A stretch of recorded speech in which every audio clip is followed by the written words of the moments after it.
तो ममता जी ने मीडिया के सामने एक छोटा सा सवाल किया कि अमित शाह कौन है। कौन, हु, ये एक शब्द है, सवाल है और है प्रतीक।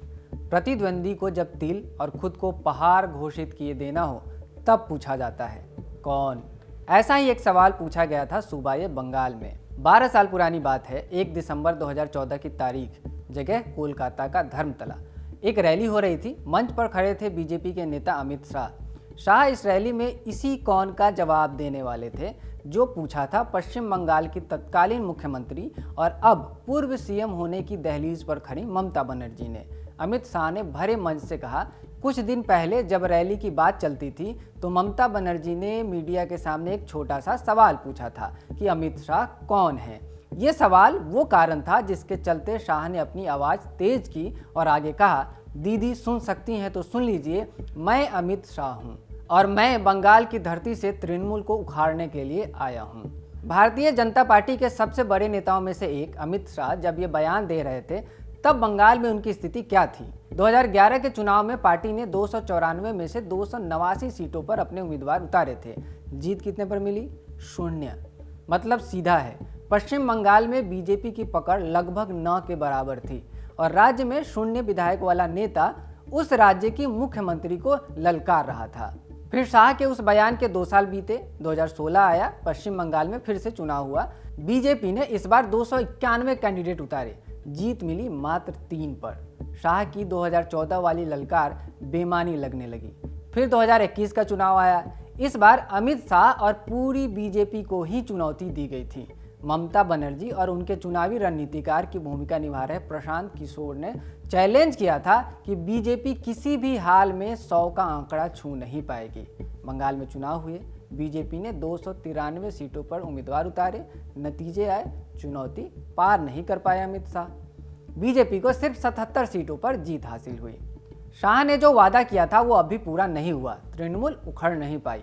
लेकिन आज 2026 के मई महीने की 5 तारीख को जब हम ये वीडियो रिकॉर्ड कर रहे हैं, शाह का वो पुराना बयान सोशल मीडिया पर तैर रहा है।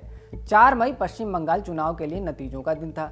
नतीजे आ चुके हैं, कहानी पलट चुकी है, वृत्त पूरा हो चुका है।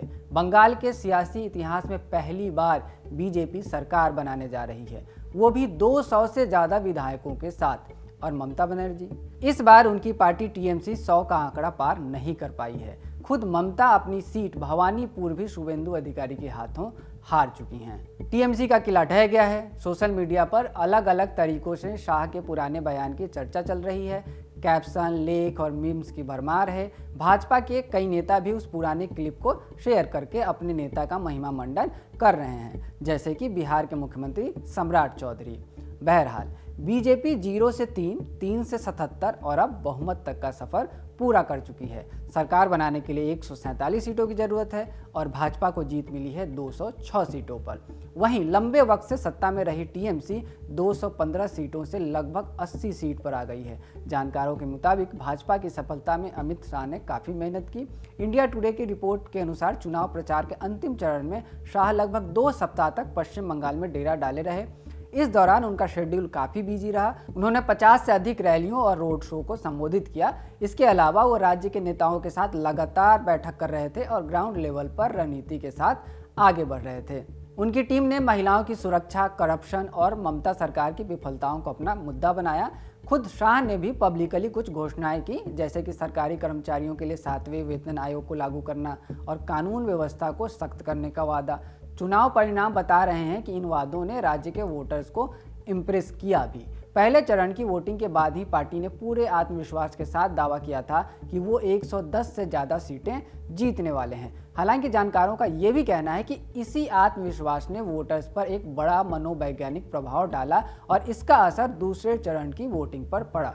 बीजेपी जीत चुकी है, सरकार बनाने जा रही है। मीडिया रिपोर्ट्स कहती हैं कि 9 मई को मुख्यमंत्री पद के लिए शपथ ग्रहण होगा। कौन सीएम की कुर्सी पर बैठेगा, इस सवाल का जवाब अब अमित शाह और उनकी पार्टी बीजेपी को ही तय करना है। लेकिन जैसा कि लोकतांत्रिक व्यवस्था में सुविधा है कि लोग अपने लिए अलग अलग वक्त पर अलग अलग तंत्र की आजमाइश करती रहती है, तो 15 साल तक टीएमसी को आजमाने के बाद बंगाल के लोग ने बीजेपी के तंत्र को ये मौका दिया है। इस मौके को भुनाते हुए बीजेपी बंगाल को क्या देगी, इसकी तस्वीरें आने वाले वक्त में दिखती रहेंगी। हम खबरगांव पर दिखाते रहेंगे, इसलिए आप खबरगांव देखते रहिए।